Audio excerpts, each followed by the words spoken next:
ஆனா எனக்கு பெரிய ஹோப் இருக்கு. எனக்கு மிகப்பெரிய போதை அதை விட இருக்கு. அது சினிமா. மிகப்பெரிய போதை எனக்கு அது இருக்கு.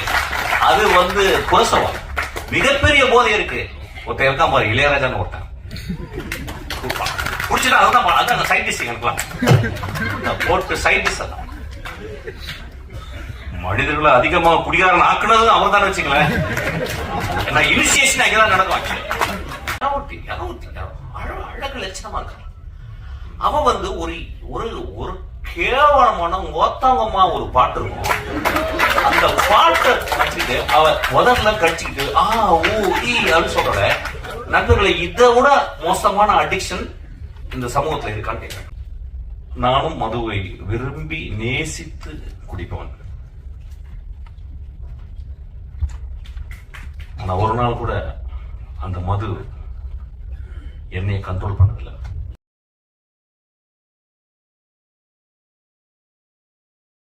நிலவை ரசிக்க 1000 பேர், உங்கள் பேச்சை கேட்க கோடி பேர். கருப்பு கண்ணாடி அணிந்து சினிமாவை வியக்க வந்த கலைஞர், புத்தகங்களுக்கு நடுவில் கூறியிருக்கும் ஒரு புதுமை பித்தன்.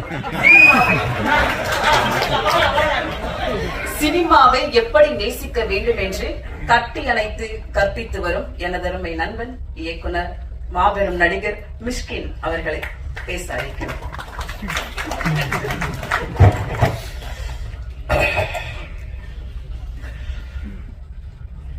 ரொம்ப ஐரணியான மேடையா பாக்குறேன்.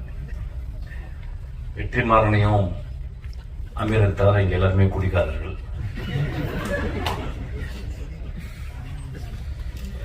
ஜான் வேஜ் இப்பதான் என்ட்ரி கொடுத்தான்.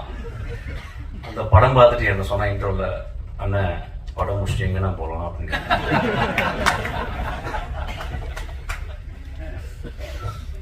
தமிழ் சினிமாவில் அதிகமாக குடித்தவனும் குடித்துக் கொண்டிருப்பவனும் குடிக்க போவனும் நானே. இப்ப நான் நிறைய இதை பத்தி பேசும்போது ஒரு ஐடியா ஒன்று வருது. எப்படின்னா இந்த படம் ஒரு அடிக்ஷனை பத்தி படம் அப்படின்னு சொல்லிட்டு. இப்ப எனக்கு அப்படி ஒரு இன்டர்பிரேஷனா நான் அப்படி பார்க்கல. ஏன்னா தினகரை நான் இந்த படம் பார்க்கும்போது ஒரு ஒன் ஆஃப் த ஃபைனஸ்ட் ரைட்டரா நான் பார்த்தேன்.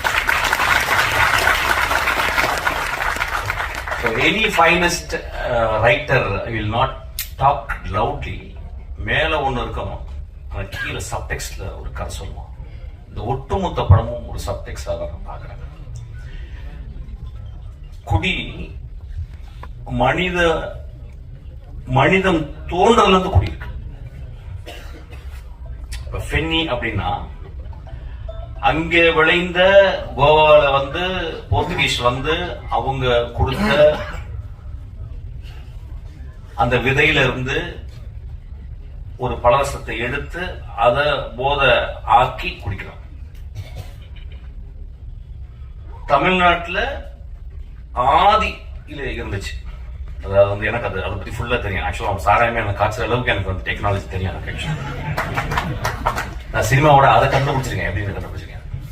மதுகுலப்ப வந்தா பிறகு நம்ம காலப்படாது, நான் காய்ச்சிருவேன் காலப்படாது. ஒவ்வொரு நாட்டுக்கும் போகும்போதும் அந்த நாட்டுல அந்த குடி இருந்து கொண்டே இருக்கிறது. அப்ப குடி அப்படின்னு ஒரு சமூகம் எப்படி பார்க்குதுன்னா ஒரு காரி துப்பனை எச்சல் போலதான் ஒரு குடியை பார்க்கறது. மது ஒரு காலத்தில் ஒரு பெரிய சேக்ரெட், ஒரு கம்யூனல் பார்ட்டிசிபேஷன். ட்ரைபல் எல்லா ட்ரைபல் இப்ப நீங்க இப்ப இங்க இருக்கிற 6 ட்ரைபல்ஸ் இருக்காங்க. நம்ம அதுல தோடாஸ் இருக்காங்க, குறும்பாஸ் இருக்காங்க. அந்த குறும்பால 2 இருக்கு. கிட்டத்தட்ட ஒரு 5-6 பேர் இருக்காங்க. 5-6 பேருக்கு அவங்களுக்கு இண்டிஜினஸா அவங்க கிரியேட் பண்ண மது இருக்கு. அந்த மதுவை எப்ப குடிக்கிறாங்க அப்படின்னா, ஒரு வருடத்துக்கு 4 நாட்கள் 5 நாட்கள் அவங்களுடைய கடவுள் வழிபாடு. அப்ப அந்த வழிபாடுக்கு படைக்கிறது மாமிசத்தை படைத்து மதுவையும் படைத்து மதுவை குடித்து மாமிசம் சாப்பிட்டு விட்டு அன்று முழுவதும் ஆடி களைத்து விட்டு அதை மறந்து விட்டு திரும்பி காட்டுக்குள்ள வேட்டையாட போறோம். நாகரிகம் வளர்ந்த பிறகு அதை நம்ம சொசைட்டலா நம்ம கன்வெர்ட் பண்ணிக்கிறோம். ரோமானியர்கள் அவ்வளவு குடியிலே இருந்ததாங்க. முகலாய நம்ம ஹிஸ்டரி ஆஃப் முகல் எம்பையர்ஸை பார்க்கும்போது வந்து சில பேர் வந்து ரொம்ப ரொம்ப ஸ்ட்ரிக்டா வந்து அப்டேனா அவுரங்கசீப் மாதிரி இருந்தாங்க. சில பேர் வந்து இன்டெல்ஜ் பண்ணாங்க. ஸோ உலகம் ஃபுல்லா பிரிட்டிஷர்ஸ். நீங்க வைன் செல்லார வந்து பாத்தீங்கன்னா, பிரிட்டன்ல போய் பாத்தீங்கன்னா, ஒரு வீட்டுல வந்து அவனுக்கு வந்து கோடி ரூபாய் பேங்க்ல இருக்கோ இல்லையோ, கோடி ரூபாய்க்கு ஒர்த்தான வைனை வந்து அவன் செல்லர்ல வைக்கிறான். சில நேரங்களில் வந்து அவன் காசு இல்லாத போது அந்த வைனை கொடுத்து எனக்கு வந்து காசு கொடுன்னு சொல்லி வாங்கிக்கிறான். ஸோ ஒரு இன்வெஸ்ட்மெண்ட்டாவே அந்த வைனை ஆக்கிக்கிறான். ஒரு ஸ்காட்லாந்து முழுதும் விஸ்கி இருக்கு. ஸ்காட்லாந்து முழுதும் நான் போகும்போதும் தேடி தேடி தேடி டெலவேர் எல்லா இடத்துலயும் போகும்போதும் அங்கே வந்து ஒரு விதமா மது இல்லாத இடமே இல்லை. மனிதனுக்கு மது தேவைப்படுது சில நேரங்கள்ல. ஆனா நான் ஆரம்பிக்கும் போது வந்து இந்த படத்தை பத்தி பேசுறதுக்கு இப்படிதான் ஆரம்பிக்கணும் இப்ப நினைக்கிறேன். நானும் மதுவை விரும்பி நேசித்து குடிப்பவன்.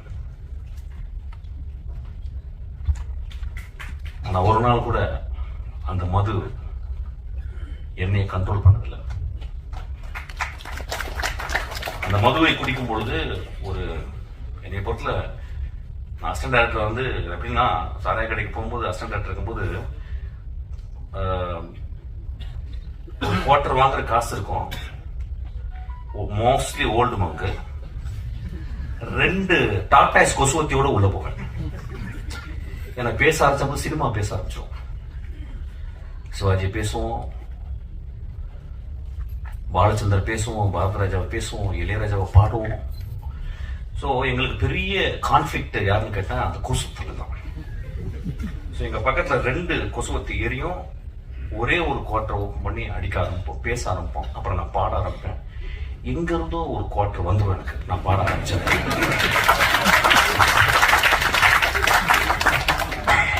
நான் காலேஜில் ஃபர்ஸ்ட் இயர்ல வந்து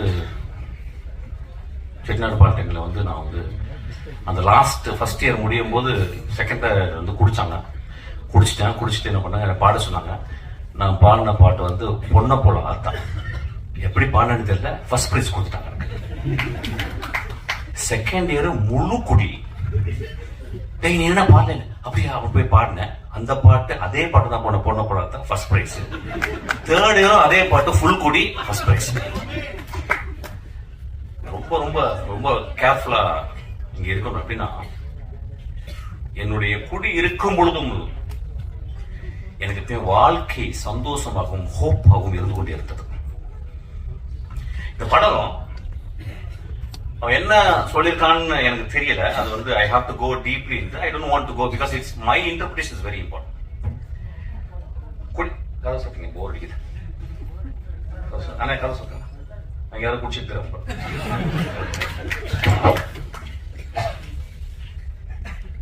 குடி நோயாதுன்னு சொல்றாங்கல்ல, நோயாவதுக்கு காரணம் என்னன்னு பார்க்கணும்.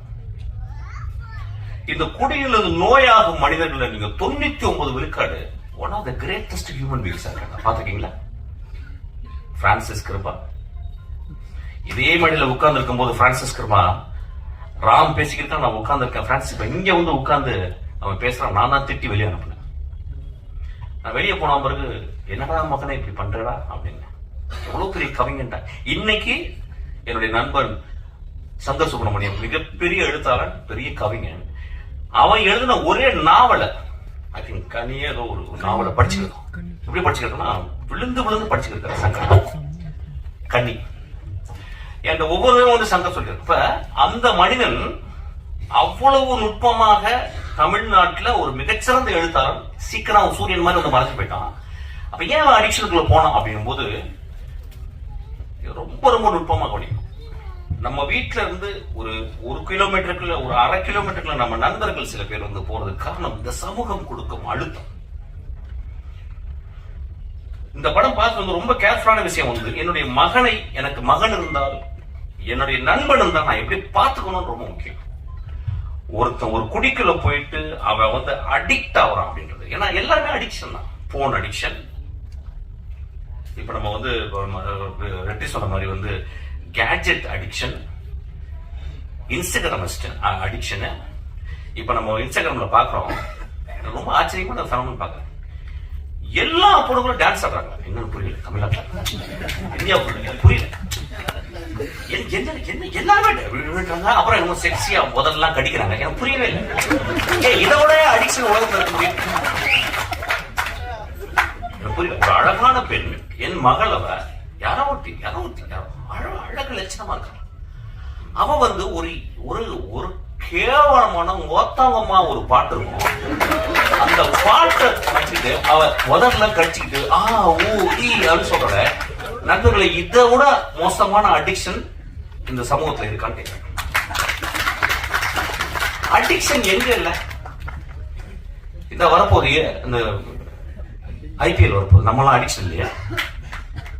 சினிமா விட்டு அப்படியே நேரம் போய் வாயை வந்து பார்த்துட்டே இருப்போம். தோனி ரிட்டையரே ஆக போறது கிடையாது. டெண்டுல்கர் தொப்பையோட வந்து ஆடுவாரு. நம்ம அடிக்ஷன் இல்லையா? இந்தியா பாகிஸ்தான் எத்தனை வாட்டி தோத்துருக்கோம், ஜெயிச்சிருக்கோம். நாளைக்கு இந்தியா பாகிஸ்தான் நாங்க திறந்து பார்ப்போம் அப்படின்னு பார்க்க போறோம். Are we not addicted?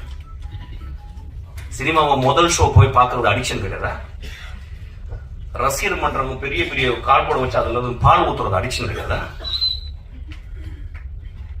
எது அடிக்ஷன் இல்ல? எனக்கு கல்யாணம்னா எனக்கு பட்டு புடவை இல்லைன்னா கல்யாணமே இல்லைன்னு சொல்லி ஒரு பொம்பளை சொன்னா அதுவும் அடிக்ஷன் தான். When you are so obsessed with something, it is called addiction. நம்ம அடிக்ஷன் நம்ம எப்படி ரொம்ப ரொம்ப அப்படி பார்க்கணும், ரொம்ப கேர்ஃபுல்லா பார்க்கணும். இது ஒரு நல்ல ஒரு ஆப்பர்ச்சுனிட்டி தான் பார்க்கறேன். ரொம்ப ஐ ஷுட் தேங்க் யூ. அந்த படத்துல அப்படி இந்த நோயின்னு சொல்றாங்க, அது அடிக்ஷன் ஆகி நோய் ஆனா பிறகு அவங்க திரும்பி வர்றதுக்கு வாய்ப்பு இல்லைங்கும் போது, நிஜ வாழ்க்கையில நிறைய பேர் அடிக்ஷன் ஆகி அந்த இடத்துக்கு போகும்போது அது ஒரு point of no return. There is a point. I don't call it as a disease. I may even call it as a noble disease. நான் பார்த்திருக்கேன், ஒரு குடிகாரன் ரொம்ப ரேரஸ்ட் தான்.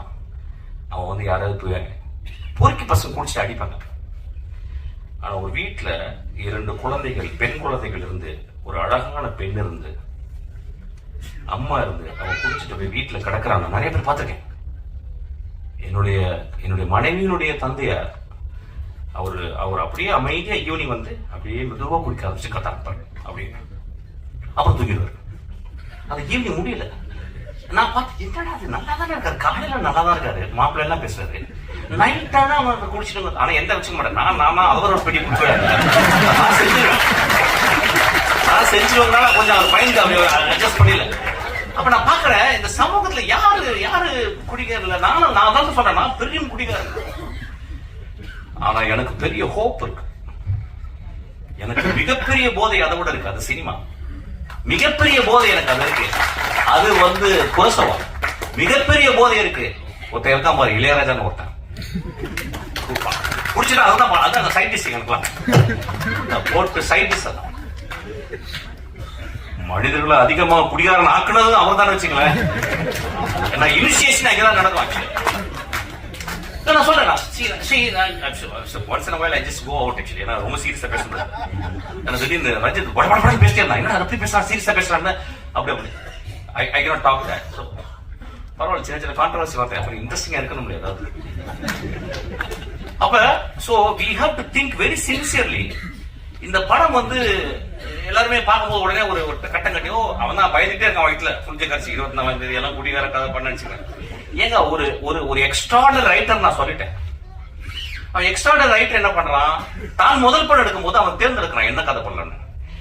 எப்படியாவது ஒரு குத்துப்பாட்டு வச்சு ஒப்பேத்திடலாம், ஒரு பெரிய தலைக்கு வந்து கதை சொல்லி ஏதாவது பண்ணிடலாம், ஏதோ ஒன்று சொல்லி பண்ணிடலாம், இப்படிலாம் அவன் தன் சமூகத்தையும் தான் வாழ்ந்த இடத்தையும் அவன் சேகரித்த அந்த ஆர்ட் மூலியமா உத்துப்பாக்க தெரிஞ்ச எல்லா விஷயங்களையும் கம்பைல் பண்ணிட்டு யோசிக்கிறான். ஏன் ஒரு மனிதன் குடியால் பாதிக்கப்பட்ட ஒரு மனிதனே நான் புரோட்டாகனிஸ்டாக, நான் ஒரு கதாநாயகன் ஏன் சொல்ல வேண்டும் அப்படின்னா, இந்த பாயிண்ட் ஆஃப் நோ ரிட்டர்னுக்கு போன மனிதர்கள் இருக்காங்க. இப்ப பாருங்க, அந்த நான் சொன்ன அந்த பிரான்சிஸ் கிருபா, அவன் அந்த பாயிண்ட் ஆஃப் நோ ரிட்டர்ன் போய் வர முடியல. 99 விழுக்காடு அந்த இடத்துக்கு போன பிறகு அவங்க வர முடியும். சோ ஒரு குடிகாரர்கள் ஆகுவதற்கு மிகப்பெரிய காரணம் ஒண்ணு இல்ல, கனடா நாட்டுல ஃபர்ஸ்ட் நேஷன்ஸ், அங்க இருந்த மனிதர்கள், அமெரிக்கா நாட்டினுடைய அங்க இருந்த செவ்விந்தியர்களை நம்ம போயிட்டு கொன்னு இழுத்து அவங்க ரோட்ல விட்டுட்டு குடிய வாங்கி கொடுத்தோம். அவன் நிலத்துல மரங்களோடையும் பறவைகளோடையும் நிலத்துணையும் வாழ்ந்த மனிதனை அவன் நிலத்தை பறிச்சுக்கிட்டு, எப்படி வெள்ளக்காரன் வந்து நம்ம நிலத்தை பறிச்சா பாருங்க, பறிச்சுட்டு அவனுக்கு குடிய வாங்கி கொடுத்தோம். நண்பர்களே, நீங்க கனடா போனீங்கன்னா இங்க என்ன ட்ரிபிள் இருக்கு, அங்க அவ்வளவு ரீஹாப் சென்டர்ஸ் இருக்கு. காலையில 7 மணிக்கு 5 மணிக்கெல்லாம் அந்த குளிர்லையும் அவங்க குடிச்சிட்டு ரோட்ல கிடப்பாங்க. பனியில கிடக்கிற ஆளுங்க நான் பார்த்திருக்கேன்.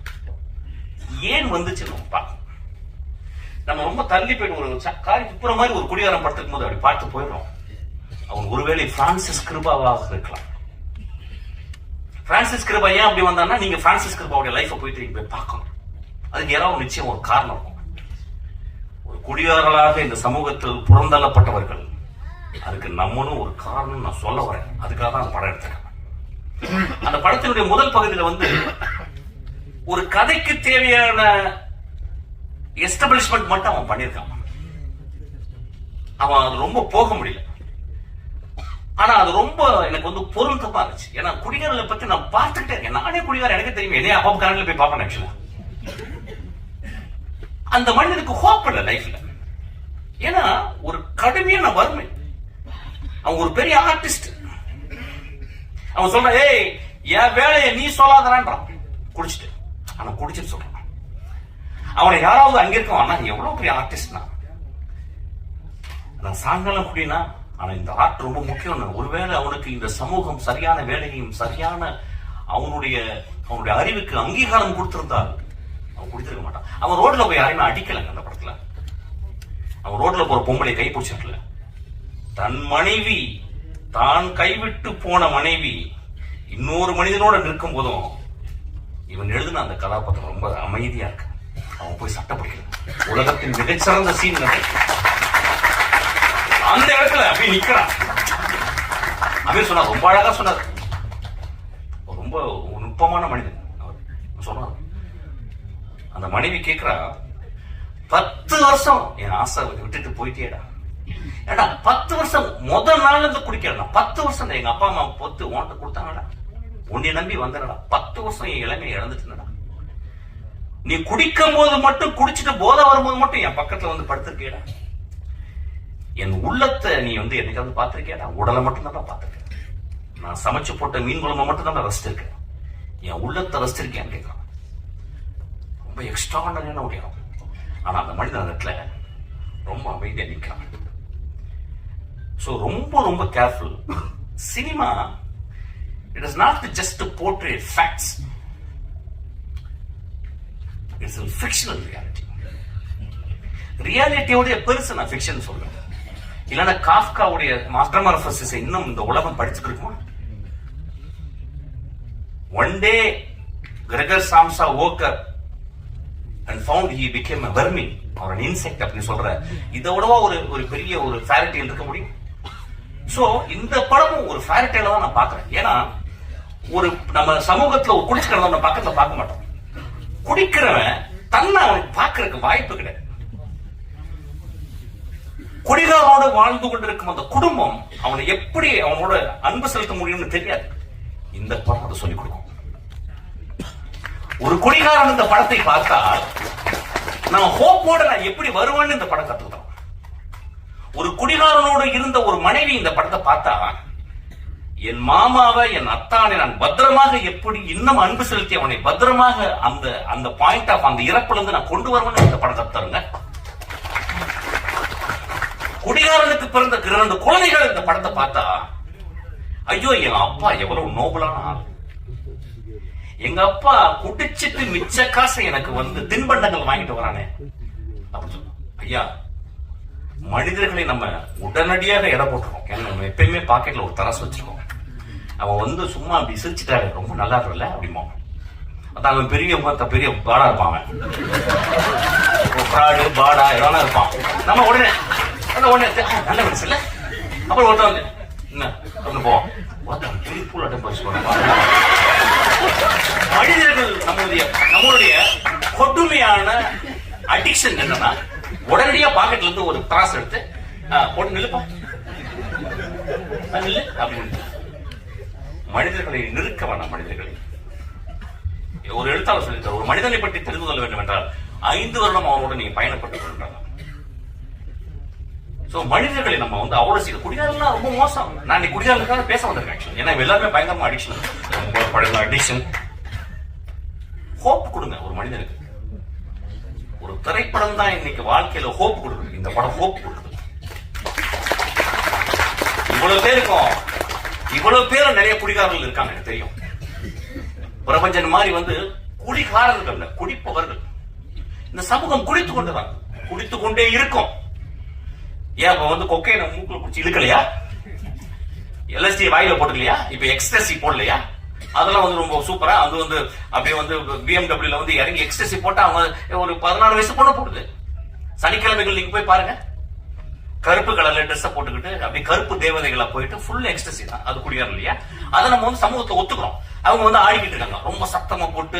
நிறைய பேர் என்ன பாருங்க, எத்தனை ஆக்சிடென்ட் ஒரு மாசத்துக்கு, எத்தனை ஆக்சிடென்ட். யாரு ஆக்சிடென்ட்? சைக்கிள்ல போய் இடிச்சு குடிச்சிட்டு போய் அடிச்சு சாவடிக்கிறான். எத்தனை பணக்காரர்கள் தன் மகள்களும் மகனும் குடித்துக் கொண்டு இடித்து போறல அவங்க தெரியல நமக்கு.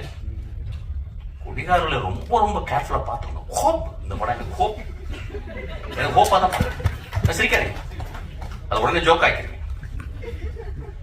இந்த படம் அப்படிதான் நான் பாக்குறேன். இந்த படம் அப்ப திரும்பி, அதாவது மிஷின் வந்து பேசினது கொட்டுக்காலிக்கு அப்படிதான் பேசினேன். கொட்டுக்காலிக்கு பேசிட்டான், பேசிட்டான். வேற என்ன தலைவர்கள்லாம் நடிக்கிற படத்தையே போய் பேச முடியும்? நான் சமூகத்தில் நான் ஹோப்போடு வாழ்ந்து கொண்டிருக்கோம். இந்த படத்தை பார்த்துட்டு போனா நம்ம குடிக்கிறத நிப்பாட்டுவோம். அந்த மாதிரி சினிமாவுக்கு தான் சப்போர்ட் பண்ணும். ஒரு கொட்டுக்காளியை பார்த்தா அது தலையில கொட்டுச்சு, அதை ஒத்துக்க முடியும். ஒரு சமூகத்தை தலையில கொட்டணும். ஒட்டுமொத்த சமூக தலைவர் ஒட்டக்கூடிய படங்கள் தான். இதுவும் ஒரு காளி தான். பாட்டில் ஒரு காளி தான், ஒரு காளியாத்தா தான். காளியாத்தா உள்ள போனனாலதான் அவனுக்கு இந்த படத்தை எழுத முடிச்சு. அவன் ஈஸியா அப்படியே வந்து ஒரு படத்தை நீளம் போட வச்சு நான் மட்டும் ஒரு ஆட்டம் ஆடிட்டு ஒரு மொத்தம் அப்படி போயிடுவேன். அவன் ஏன் கஷ்டப்படுறேன்னு சொல்றான்? கஷ்டப்பட்டு படம் எடுக்கிறேன், கஷ்டப்பட்டு படம் மயிறு முதலமா அதுதான் வந்துட்டோம். நான் போகும்போது கையில 2 பாட்டில் 2 ஊதுபத்தி எல்லாம் வச்சுட்டா உள்ள போறோம். அப்படியே தான் எங்க அப்பா போன பார்த்தேன். அப்படியே வாய ஆன் பம்பே பண்ண அங்கேயே மண் உள்ள போயிடுச்சு. ரைட், அங்கேயும் போகும்போது கத்துறான் எங்க அப்பா. நண்பர்களே, சினிமா ரொம்ப ரொம்ப அவசியம். ஏன் சொல்ல